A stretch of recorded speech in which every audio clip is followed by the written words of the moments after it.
All right. I think we're Hello, live. Hi. Hello, everyone. Cindy. Hi, Ghislaine. Hi, Coy. Hi, Ghislaine. Hi, students out there. Hi, everyone. Well, welcome everyone to Guest and Gusto, SCAD's virtual series and conversations and digital content with the creators and innovators remaking culture. My name is Koivo. I'm a vice president here at SCAD, and I'm thrilled, absolutely thrilled to have Cindy Allen and Ghislaine Viñas for our conversation today. Excuse me. Cindy He's Allen. so thrilled. He's like Right. he controls I'm him. so excited. I'm so excited. Cindy Allen is widely lauded as one of the most influential advocates of the interior design profession. With almost 2 decades as editor-in-chief of interior design, she's championed the industry, both promoting the giants of designs as well as the rising stars. She brings an unbridled passion to design that manifests in 18 print issues each year, a digital platform that reaches a global audience of over 9 million readers, and a robust events platform. Her dedication, with her direction and dedication, interior design is constantly evolving to best celebrate designers and their processes. Cindy has published 10 books on design, with the latest edition covering the decades of the industry's best.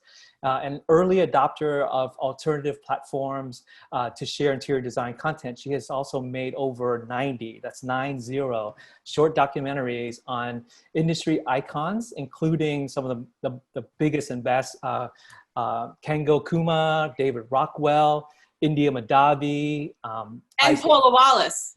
President Paula Wallace, yes, just to name a few of the most amazing people out there. She's also a recipient of the 2009 Alpha Award by the Alpha Workshop, 2010 Circle of Excellence Award from IFDA, 2014 Open House New York Honoree Award, the 2015 Beverly... Man, this is going on and on. Yeah, gave you a long bio, Coy. I'm sorry. Oh, this is great. 2015 Beverly Willis Architecture Foundation's Scroll Award, and the 2019 AIA Stephen A. Clement Oculus Award. Cindy has also served in her spare time somewhere, serves as juror of the Cooper Hewitt National Design Award and the Gensler Design Excellence Award. Among other things, she's also a member, a board member of the Alpha Workshops. She also chairs, she's also the chairman of the National Board of Design Industries Foundation Fighting AIDS, DIFA, where she is committed to helping those in need and galvanizing the design community to push the boundaries of what is possible. If you as all aspiring designers need to stay current and need to know what's going on, you need to follow Cindy. So please make sure you're following her at the Cindy Graham. So please, I look at that religiously to know what's going on, to get the pulse of what's up in the industry. So please make sure you follow. Say hi to Cindy. Hi, Cindy. Hi. That was way too long. I really apologize. No. It's great. It's great. Mine won't be nearly as long. Now I'm going to shine light on Ghislaine here. Ghislaine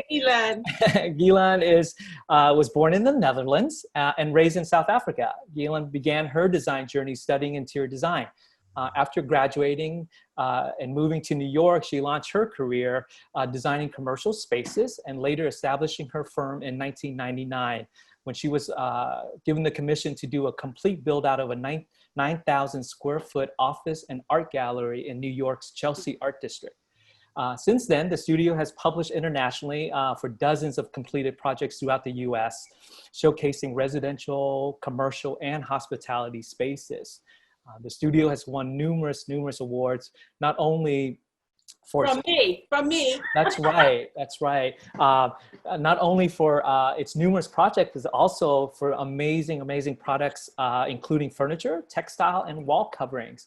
And so please make sure you also follow Ghislaine at Ghislaine _ Viñas.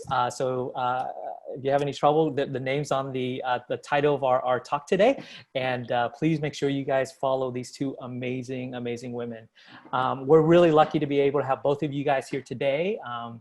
you guys are both recognized and celebrated for your own right. But I also want to take a second to point out that what an amazing friendship you both have that has spanned in many years. And I think we talked a little about this yesterday. It's really this relationship, I think, speaks volumes about the commitment that you have to design, but also about the great example of how a friendship and networking are key to really the success of what is a very, competitive discipline profession.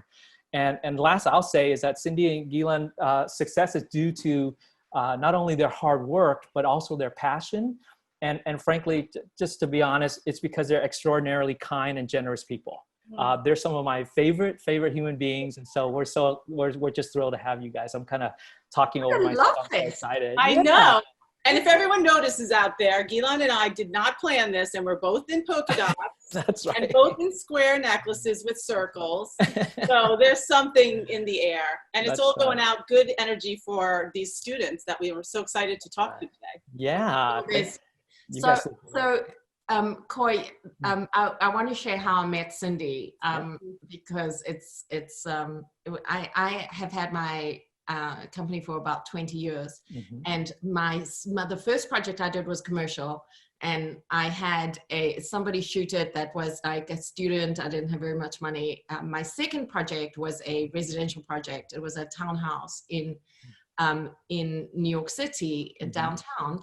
And the photographer, Elizabeth Felicello, was shooting it for me. And I'd finally thought, like, okay, I'm going to put some money into this. I'm going to document this properly. And she said, oh, I know Cindy Allen. She's the brand new editor of Interior Design magazine.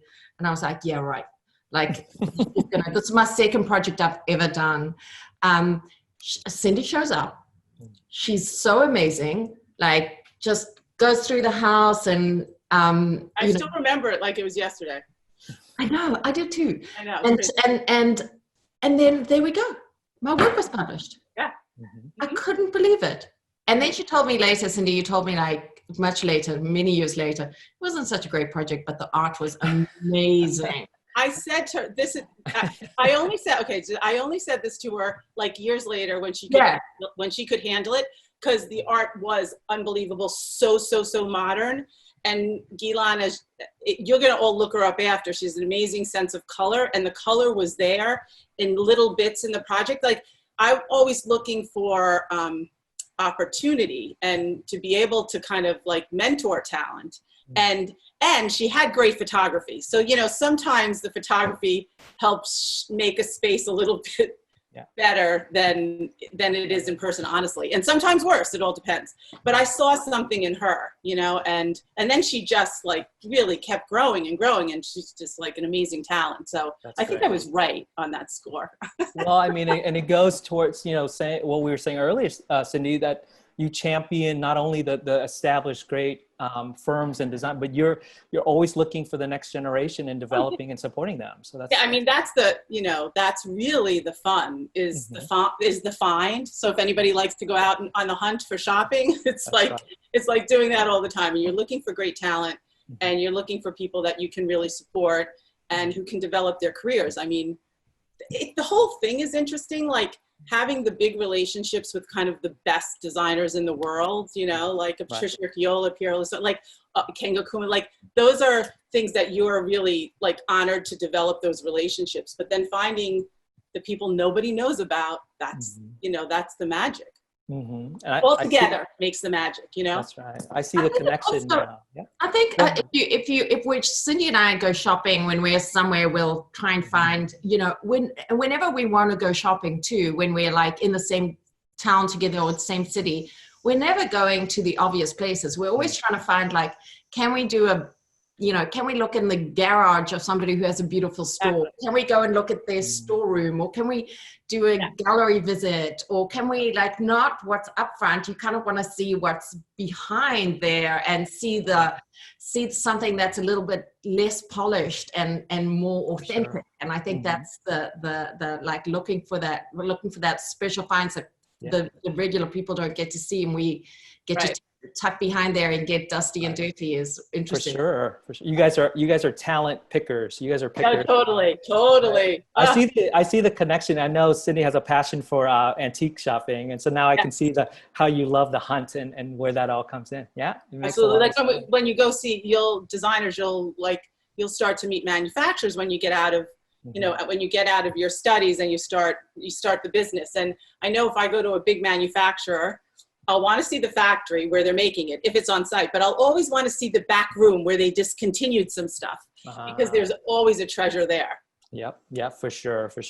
Before we get into it too far, I do want to talk about, we have the poll question of the day. And so for our audience who are watching, please, it's going to pop up. So we'd like for you to vote for the topic that we're going to be discussing, in addition to the conversation we're going to have here. The first one is, what has been your creative outlet during the past few months?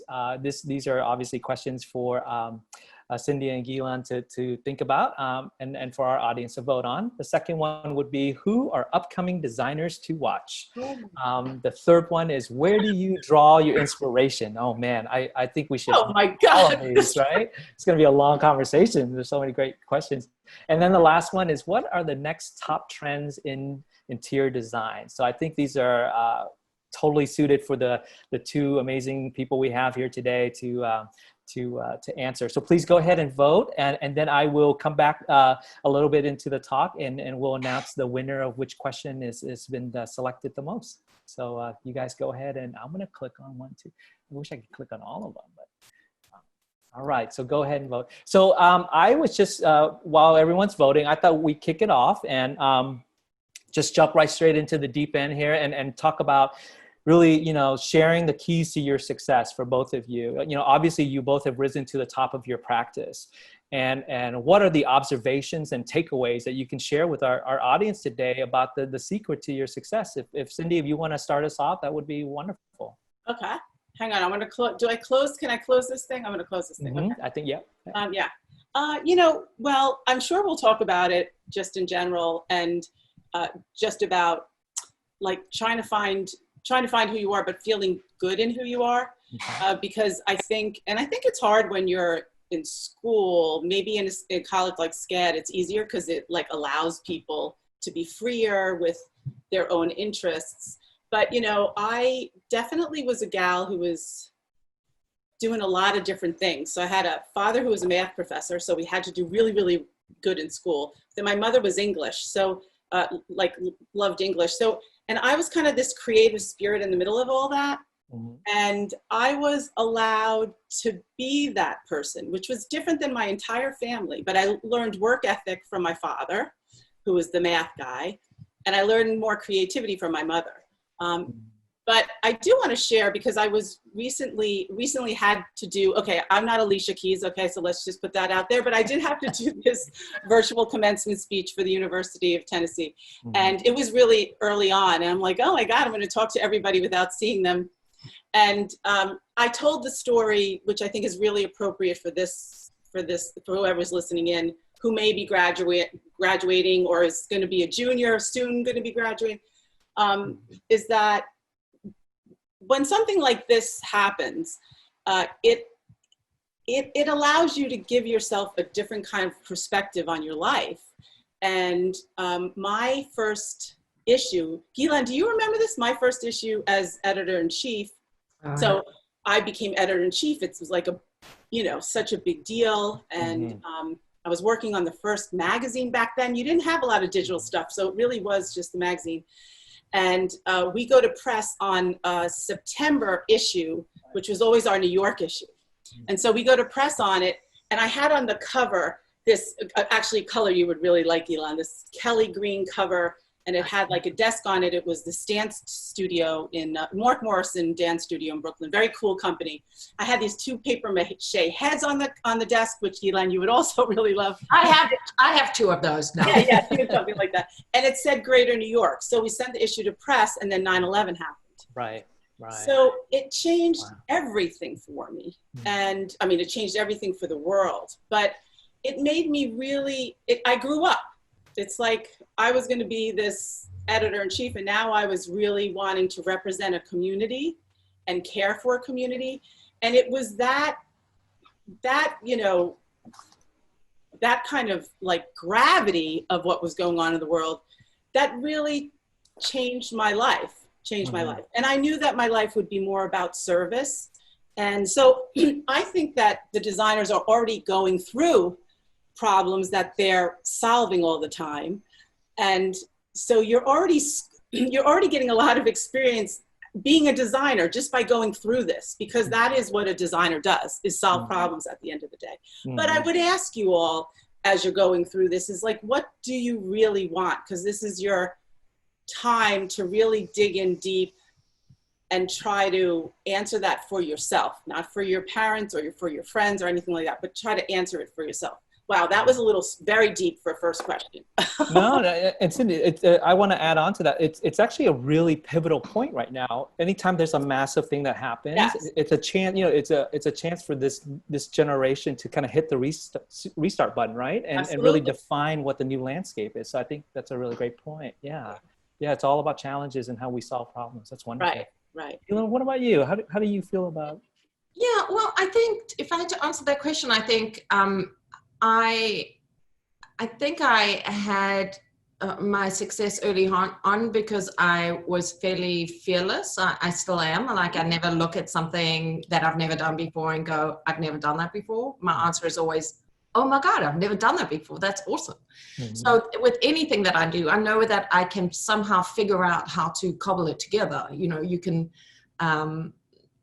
you know, just being scrappy like that too, and by being smart. And then I also think that I genuinely did have a design voice that was different from what was going on in New York at the time. You know, New York was all about like dark woods and, you know, all that chocolate wood and these beiges, and that was not me at all. I was, you know, I was skipping and whistling and dancing and using color, and and my approach was really, really different, and it was really authentic. Like, it was not because I was trying to figure out how I could be a designer and not do all that stuff because I didn't like it. I didn't understand it. I didn't know, I didn't come from a background that, I mean, I came from, my home was always really beautiful. My mom is a natural talent for putting homes together. So I knew how important modern was, but I didn't have a good background. So I really think that there was something about being really naive and being able to work from what moved me in my heart, allowed me to put something out there that was different from, and I think that's what Cindy saw as well in the beginning. You know, I mean, I had to navigate that and figure out how the heck I'm going to get clients who would, you know, you don't have a portfolio, so you really rely very heavily on personality when you don't have a lot to show. And I think I think it is very difficult now to do quite that, because we are so inundated with images and trends, and so I do think perhaps it's a little bit more difficult to be quite that authentic when it comes to design because of what's around us. But still, I think like finding your voice and finding out, like really thinking, what makes me different from, you know, the 10 people in my class, or like, what do I have to offer that somebody else doesn't? Right.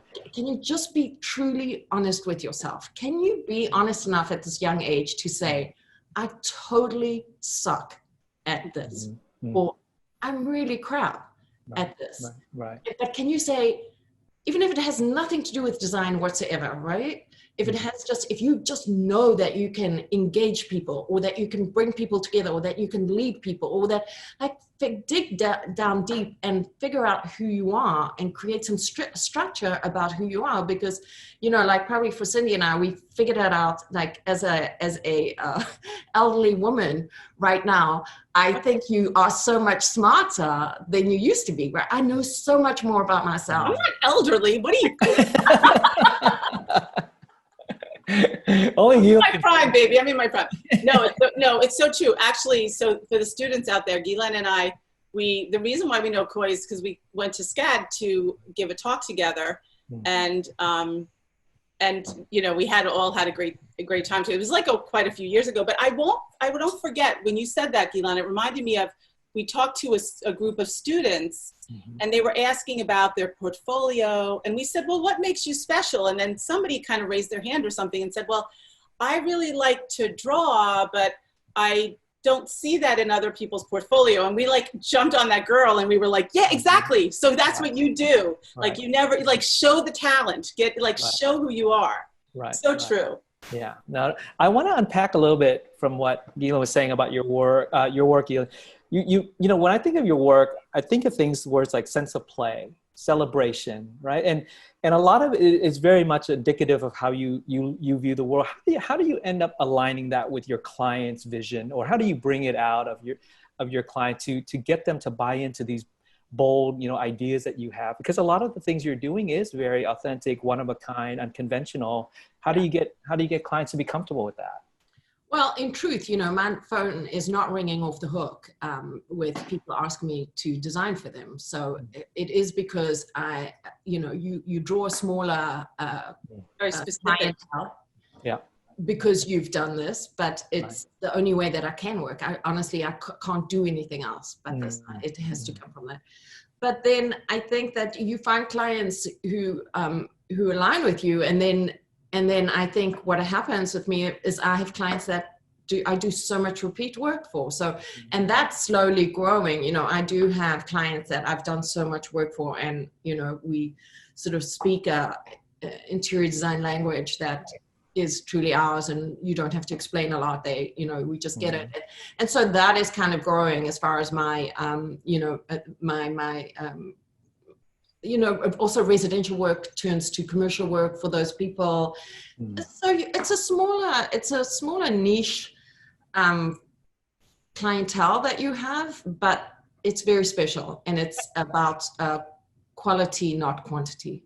I mean, one thing about Ghislaine that has always been interesting following her, first of all, it's so true. It's almost like her greatest strength is that she is that. And so people who are interested in going in that direction, like, feel comfortable. It does mean that it's not for the mass, but that she would never be for the mass. One thing that actually, Ghislaine, you could talk to this, that has changed for you, is that she started doing more product design.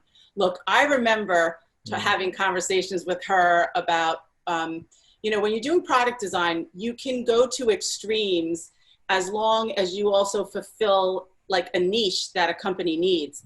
And so she can play with her colors, but as the line might have something that is really an easier seller, or she wants to go her scale wants to go big, which by the way is popular right now, but her natural tendencies to go big, but she could also play with smaller scale that other people want to have in their homes. So I think the product design like opens up your world too, Ghislaine, don't you think? Yeah, I do. And I remember, I think, Cindy, we had many conversations where I thought I wanted to do something. And I remember you always gave me such great advice, but I remember the thing that really sticks in my head is that you saying, just be patient. Just be patient. Just be patient. And I think that's something. I'm not a patient person at all. I know, me either. I'm so not patient. But I think if you kind of put your mind to it, I have this thing. I don't know what Cindy, you probably are you are very similar. You do this as well. So you get this thing in your head that you want to do something, right? And then it like comes from nowhere. Comes this idea, like I really want to, I don't know. Whatever it is. And then you think about it and you go, okay, and then you forget about it. And then something comes up and something reminds you of like, oh, you really want to do that? Oh my God, I really want to do that. Oh, there we go. Oh, did you hear that? That just happened. Oh, and look at this. Yeah. Oh, and then something else happens. And then before you know it, you tell somebody that you really want to do this. And then, it takes a while, but eventually it happens. And then you're like, oh, how did that happen? Right. And then you have this idea, like Cindy, you do this as well. I know you have this idea that, sometimes you'll tell me you want to do something and then lo and behold, 9 months Oh later, yeah, I haven't spoken to you in a while, and there's a music concert happening, or it's like I know what you're talking about. Well, first of all, everyone out there, so we joked around that we were going to say that she was only going to talk about me and I was only going to talk about her. We keep talking about each other. But for in the magazine world, like, so you'd have this would happen all the time, where we would have topics for an issue, and I would say to my amazing right hand, Helene Oberman, I'd say, okay, Helene, we're throw it out into the universe. The art issue is coming up. What's coming back to us? And all of a sudden, like, boom, boom, boom, boom, amazing project, like, it's true. You have to kind of put it out. You have to be out there, and you have to put it out there. Mm-hmm. You guys talk about Ghislaine going and kind of, I guess you could say, diversifying her practice with product. And at SCAD, our students are lucky enough, they do have exposure to so many different disciplines.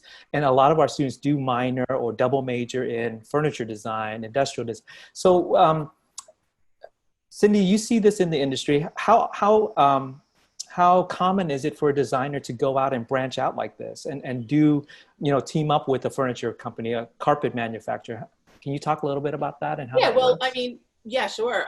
We're always preaching to diversify, always, because if you're only doing residential and the market goes south, what are you going to do? And what's interesting about what's happening in the world today is that so many of the different categories of our industry are merging, right? So, an office looks like a residential project, or it looks like a hospitality project, and a hospitality project looks like residential. So that fluidity is happening, which is fantastic. In terms of product, that is like a hardcore skill, and I've actually seen many like successful architects who are doing a lot of custom furniture, then want to start their own like branch in the business. Right. And it's very hard to do. I have to say, it's very hard to do. What's better is having these relationships with manufacturers that you're specifying a lot of their product and you're creating these relationships with them. Then they want to work with you. First of all, you're specifying them but you're having these side conversations about what you don't see in the market or what you need, and that's how you start to develop lines with people that respect you as a designer, but also where you can help grow their business, which helps you grow your business. So one thing I would say is, yes, always hone your craft and diversify, but the relationships that you have are going to be everything in the industry. And you need to do that. I call the and so on effect. Keep gathering friends, keep learning, keep meeting manufacturers, keep like the and so on, because that's going to be those are going to be the people that surround you. That's going to be your community and your advantage too. And this, what Cindy is saying is so true. It's all about those relationships. But then, for students watching or recent graduates watching, they're like, okay, well, what does that mean for me? Because I don't have an established, I'm not an editor of a magazine. I'm not a designer who has a business. But the truth is, and we were just chatting about this yesterday, was that relationships happen at every single level. Relationships happen when you're in school and you're reaching out, your involvement in whatever clubs there are or design. There is always a way to stick your neck out. There is always a way to get noticed. There is always a way to push a little further. And, I have to tell you the story because when I went to visit SCAD, I was doing a tour with my youngest daughter, who is going to be going to SCAD in She is going? Oh, that's amazing. Oh my God, that's amazing. I know, I'm so excited. Oh, that's fantastic. Yeah, so Saskia's going to SCAD. So anyway, we were doing a tour. We were all there. Cindy happened to be at SCAD at the same time. Isn't that insane? They're at the same time, both New Yorkers. Crazy. Right. Yeah. Anyway, so I have this this young man, Joshua, who's given me a tour, who's so impressive and so lovely. I'm like, wow, this guy is so great. So I say to him, listen, he's a photography major. If you ever need anything, like if you need me to just, look at a portfolio or give you some advice or just call me up or just text me. I'm here for you. So I hear from him maybe 9 months later, or I don't know how long, 6 months later, and he says, listen, I wonder, you told me I could reach out to you. I have a friend, Claire, who is just graduating and she needs some advice, right? So this is a SCAD a student who just graduated, so a graduate, and she reaches out to me. We have this woman is incredible, this young woman. She's talented, she's smart, I'm just fully impressed with her. And we've had several conversations and touch base, and I've been mentoring her on how to, you know, navigate the strange world we live in right now. So that's just, listen, and that in a way, that's me putting myself out there and saying, I'm available to you. But if you know, he didn't have to listen to me but when people say something like that, they mean it. So take them up on it. Right. People want to help. Cindy and I, it's all part, we want to help. And it's not just helping somebody who's at our level. Right. It's looking in that undiscovered talent and finding somebody who is so approachable and so special for whatever reason. You know, we want to be a part of that. So, you know, using Instagram or using social media to really reach out to people. You know, Cindy is incredible. Like on her Instagram, I don't know how she does it, but she's always answering and saying thanks, and you know, but you can have a connection. Like if somebody likes me or my work that we do, we see it on Instagram, because I'm not as good at answering as Cindy is, but I don't know. You know, I if somebody asks me something or says something, I'm going to reply. And all of a sudden, this designer who you like, or this person that you like, knows your name, and you just had contact with that person. Okay, that's not so hard.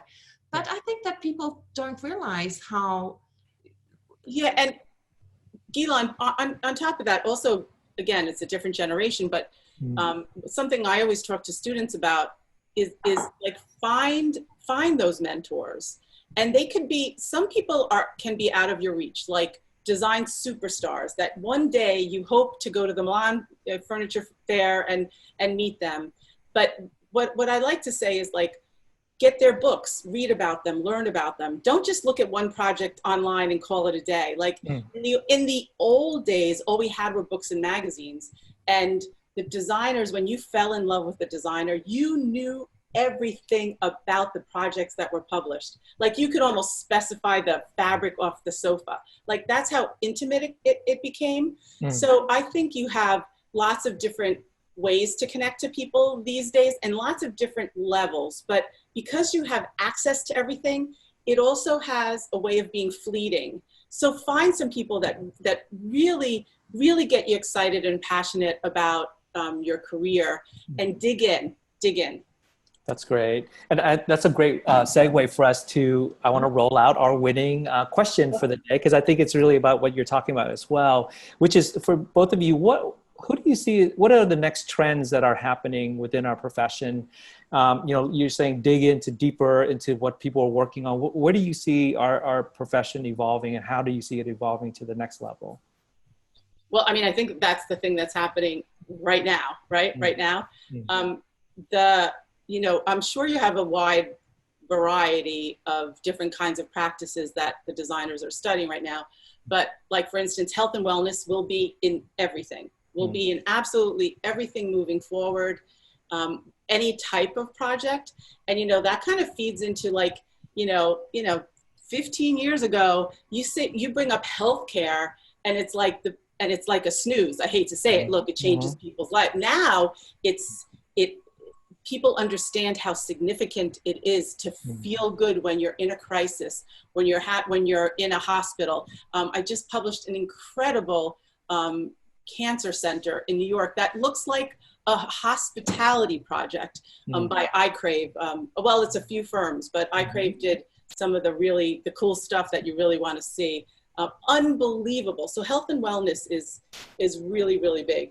You know, workplace, it's so funny, at the beginning of my career, like, you know, workplace was, you know, a bunch of cubicles and a conference room and, you know, reception desk with the flowers on it, you know. Right. Now, like, everyone wants to talk about workplace. And right now we're trying to figure out what is going to happen, you know, what's going to happen with workplace. But the fact that the hospitality workplace and this idea of health and wellness is really, it's in everything that we're going to be doing. So in that respect, it's a very, very exciting time right now for the, you know, for the designers, right? And then also just what's happening in the world in terms of sustainability, and this generation really like caring. You know, again, years ago, it was sometimes a certificate on a building. Now people really, really care in a way that's going to change everybody's life, right? So I think there's this generation really, that activism is going to bring around great change. That's going to really be exciting. Yeah. And once again, to your point about digging deeper, Cindy, it seems like with sustainability, it's not just a surface treatment anymore, right? It's about digging deep, like life cycle. What's going to, you know, not only is it about net zero, it's about net positive. And yes. So it's really interesting. Yeah. Lee Edelcourt, she's somebody you guys should look up. She's an amazing, say trend forecaster. She's so much more than that. She's really a leader in the field. And she talks about something all of these students would be interested in, just like the new boom of the handicraft, you know, because now people are getting back in touch. It's almost the yin and yang effect, you know, with more technology, then more we want something that is handmade. And like Ghislaine is a perfect example. She's always looking for that one-off or that thing that's special. She makes things, she has people make things. That is going to become, I think, that growth of these small cottage, somehow we're going to have to figure it out, but these small cottage industries are happening and are burgeoning all over. And it's going to create like new language for design. Yeah, I mean, I'm so glad you took that answer. Like, wow, that's, I mean, it's perfect. I think this activism is something, especially with young students, that's going to change everything.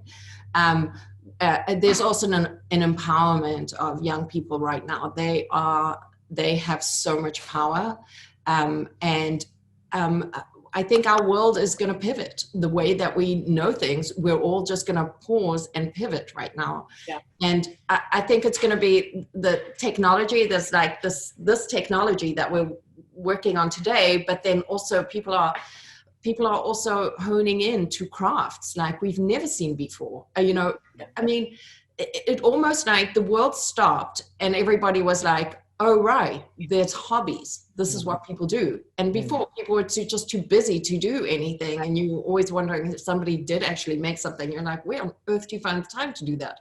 Right. Now we are actually doing that. People are baking. People are going back to old-fashioned hand skills. And it's amazing. A beautiful thing, you know? I think that people are also being more sensitive. They really are working from a place from their hearts and doing, I think, trying to do the right thing, doing the thing that feels good and feels right, you know? I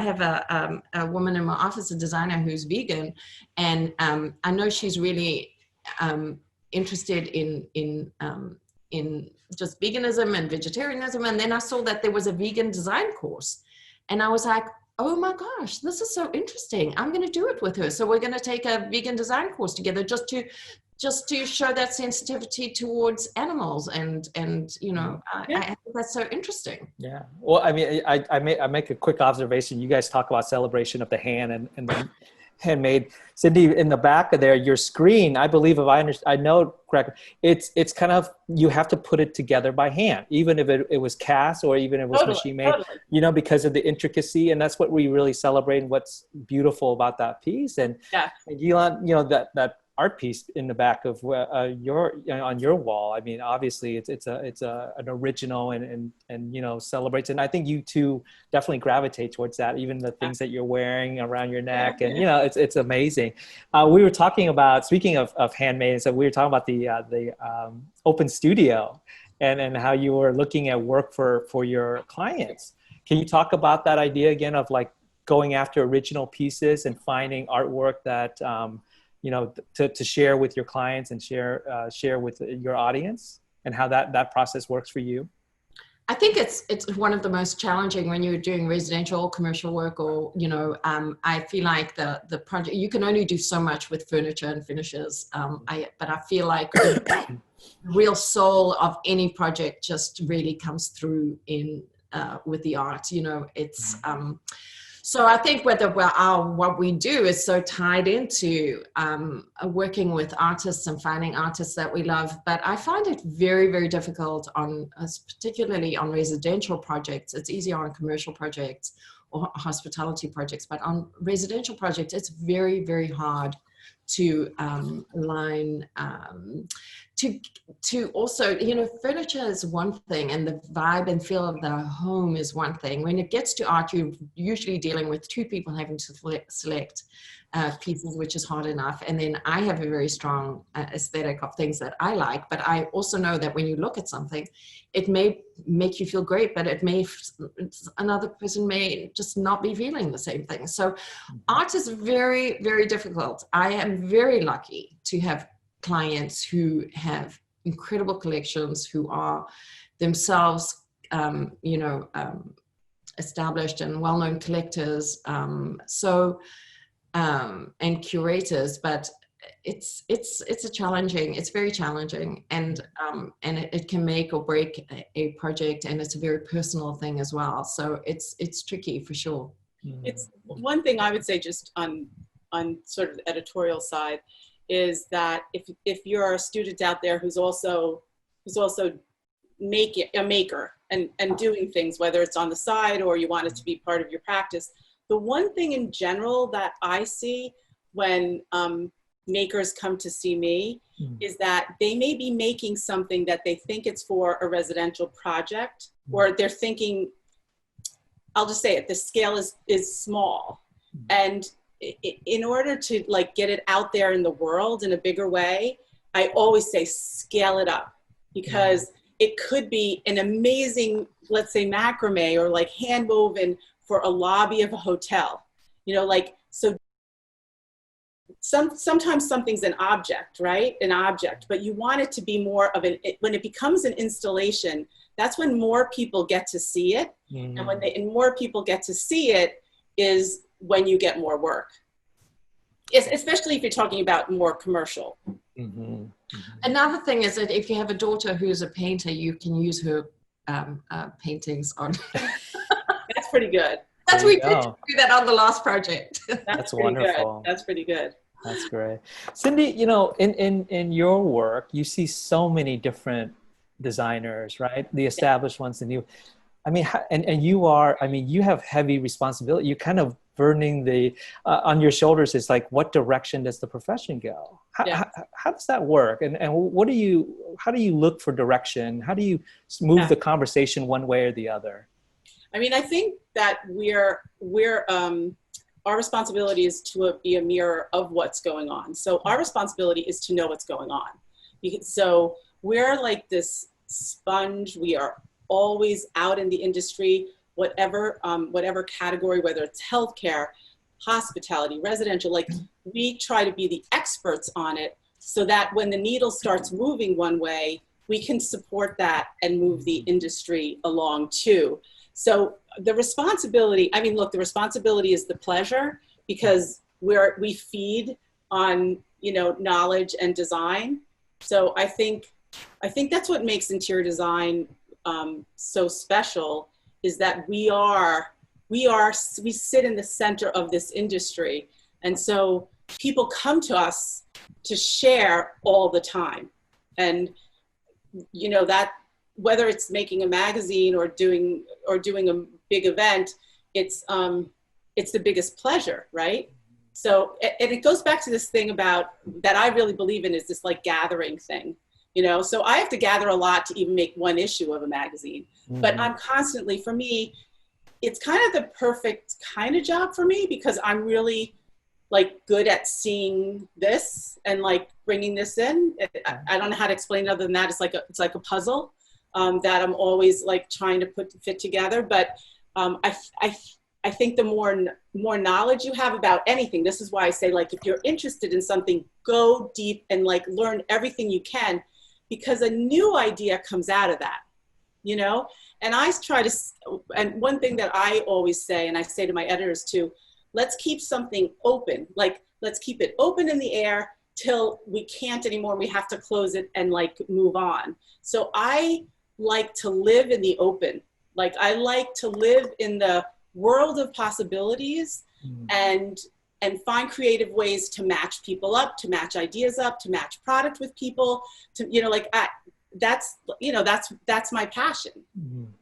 Does that make sense? Yeah, it does. It does. And Ghislaine, what inspires you? Where are you finding your inspiration? Where are you finding your sources that enrich your practice? I think, I think that it depends on the project that I'm working on, but I think it's a lot about storytelling and sort of having fun with the story that we create. And sometimes we do that with the clients on commercial projects or hospitality projects. It becomes more of a story that we tell. That story then starts to tell about color, or tell about it informs us on a pattern, or so it just really is like creating a story, and that's what makes our interiors unique as well, I think, because they're very specific stories for our clients. So, you know, the other thing is, you know, travel, obviously, going places, digging deep into cultures. I got a lot of flack for going to places for a long time, and and I'm working. I'm always working. Working, and I'm always traveling and having fun. She's on a bike somewhere all the time. Yeah. But you know, but it's I do that, one, because I love it, and it's the reason why, truly the reason why I exist, is because I want to go places and I want to see things and I want to see how people live and I want to engage with those people. So it is my guilty pleasure. Some people have shoes. I whatever it is. She has cool shoes. I know. So I think it's that storytelling that inspires me, and that sort of, I have a little bit of a wacky thing about me, and so I think that's my a little bit. Yeah. And so that's what I enjoy. It makes things very special, and the more we can go into that on any project, and the more everybody can just I can amuse myself, I think the more specific and the more unusual the projects become. If I could add to that, because for the students out there, what she's saying is so critical, because she's, Ghislaine has the luxury of some amazing clients and being able to really, really play up this narrative of a project. But many times when you're going in front of a potential client, you need to have a narrative. You need to have a story to get the job. So it is really critical in your design thinking that you develop some sort of narrative around the project and get to know your client too. So you're like feeding into a narrative that you love, but is good for your client. Cindy, can you? Oh, go ahead, please. You teach that in school. Like, I think that, but I think there's some kind of disconnect that happens when you go to the workplace, that people forget about that, right? It's like, because I know that every project that you approach in school, that the students are approaching in school, it has that narrative. But then all of a sudden it's like, I don't know, that gets forgotten so often. Yeah. I think it's like, we think we need to kind of put on our adult hats all of a sudden or something. Right. Like, we forget to celebrate things and to tell stories. We, at SCAD, we really work hard to help our students learn to craft and learn to communicate. And we have communications coach that come and help them, in writing and in the way they verbally express their ideas. And can you guys give some advice on communication and how to get your message across to your audience, your clients, your friends, your manufacturers, all the variety of audience that you guys work with on a daily basis? Well, yeah, well, it's definitely a tool, and you have to season yourself as you go along. What I would say is, because it's something that happens, what you were just saying, Ghislaine, is that you may, and I'm glad to hear, because I didn't know this, that SCAD does like try to develop these narratives and these stories, which is fantastic.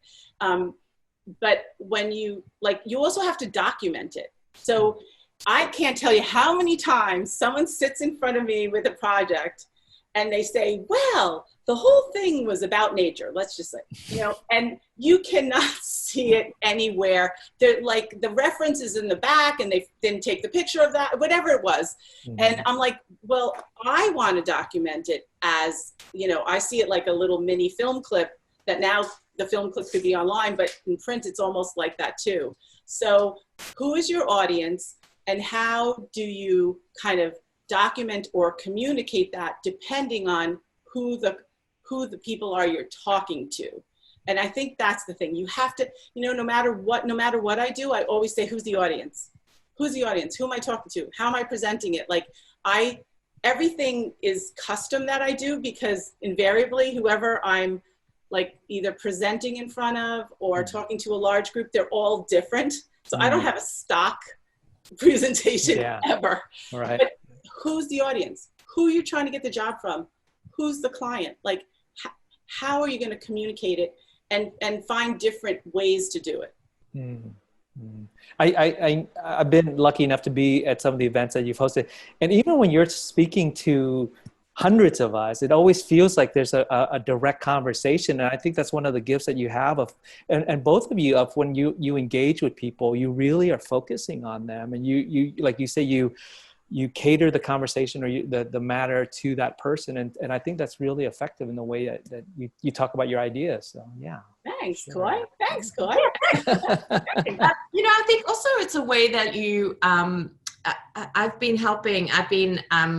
mentoring some students who are trying to do Zoom interviews and helping them select what they're going to wear. I know it seems silly, but the first thing that they want to do is put on something that's not them. Not them, right? What they think is professional, and I'm like, nope. Let's go back into your closet, and and know who you're going to be put in front of. If you're going to be in front of a New York City,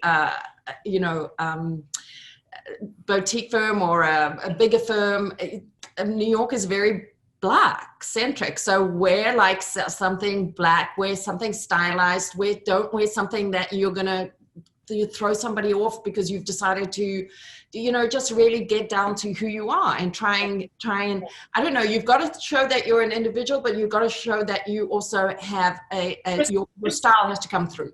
Right, and that you respect who you're going to be in front of. I think that's the thing, because I think that advice is really good. By the way, it happens all the time, like sometimes for like Hall of Fame, or I liken it to like a wedding, like all of a sudden your friend who never put her hair in a bun in her life is like in some do, doesn't look like, it happens sometimes for people who get inducted in the Hall of Fame.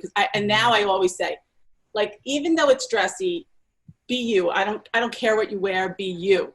Yeah. Doll it up too much. There you go. Doll it design, don't doll it up. Yeah.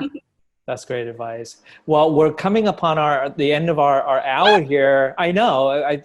I'm sorry. I need to keep better track. Can you guys give us a parting advice on our students who are about to go out into this new?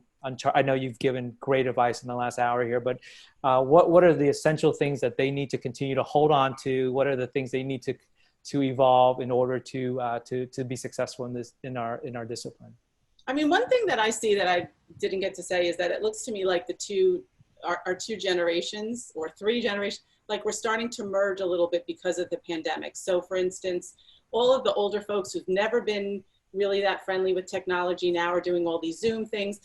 Folks who are really comfortable just on their iPhone all the time really need human connection. So I think it's a time to really appreciate the diversity of our world and our craft, and to be positive. I mean, we're going to get to the other side. Please be positive. One thing I would say, because I know there are so many issues out there right now, and there's a lot of hurt and hate, is that design does not discriminate. And design loves every color of the rainbow. When I pick a project, I have no idea who designed it first. I always look at it just in terms of great design. So know that you're going into an industry that is very, very open. Is there work we can do in lots of different ends? Yes. But know that who you are is beautiful and that design loves everybody. That's great. Yes, and Right? Right? It is true. It's true. Yeah, it's true. I think that this is such an unusual time and so unique that you have to put your thinking cap on and do something that really takes the situation, throws it on it, you know, turns it upside down, and have something really positive come out of this. Like, Positive, yeah. this is a time like never before. We can think like we've never thought before. I don't even know what that is. I don't even know what it means, but it is what are the opportunities for people right now? What do people need? What can we look at that we've never done before? What are the items we've never designed before? You know, one of the things that occurred to me is that you see so many of these Zoom calls, right? And you always see people's backgrounds. I am flabbergasted sometimes with what people have decided to put in their background. They're on national TV. You're good. They'll have like a sink or something. There'll be like a sink with a thing, and I'm like, is this not? Right, are you a designer? Right. For designers to say, you know what we do? We set up really beautiful backgrounds for you in your home. Not only that, we do 2 or 3 for you. There was a dude who had his bed and a laundry basket. I can't believe that. I was like, hi man, there's a laundry basket. Like my husband, he was like, yeah, you always hate laundry baskets. I'm like, I hate laundry baskets. Like, really? This is the best thing did you think about this at all? Like, so I think there's an opportunity about these backgrounds. There is, you know, just as you said, Ghislaine, it's like really important to represent who you are in every single way, in every way. Like we're all judging everybody's backdrop. Yeah, that tells us something about who you are. Yeah. So yeah, be who you are, and like get it out there into the world. Yeah. Wow. It's a terrible time, and it's an exciting time. Definitely. You know? Definitely. Well, I think sorry. Oh, go ahead, Cindy. No, I said they couldn't have picked a better school to allow for like to unearth their like creative you know, their creative juice and to go on these roads, because I know Paula, I'm just such a big fan of her. She just allows people to go on their path. So just keep going on that path, kids. To continue to tell their story. That's key. Yeah. And also carry that SCAD, that beauty that SCAD has, that environment that so much is, you know, it's so much, you're not just teaching, but you're showing that you really truly believe in design. Because on the SCAD campus, I mean, you know, it is a magical, beautiful, inspiring place that is not that, you know, it's hard to compare it to anywhere else, because it is so magical. And so for all those students going back very soon, they are going back to campus, and to all those people who are going out into the world, and you know, be a bee, right? Or you're a bee, right? Be a bee, yep. Be a bee. Be the Once best a bee, always a bee. That's right. That's right. Well, we look forward to Cindy. You better come back soon. We will. Ghislaine, we're going to see you in September. And thank you so much for your time and your knowledge. Thank you, Coy. We love your friendship. We really appreciate you. Thank you. And we really want to send this good energy out to all of you students. Thank you. Yes, good energy. And virtual hugs for Coy and Ghislaine. Yeah, Coy. Thank you. We'll see you soon. Everybody. Take care. Bye. Thank you, everybody. Thanks, Coy.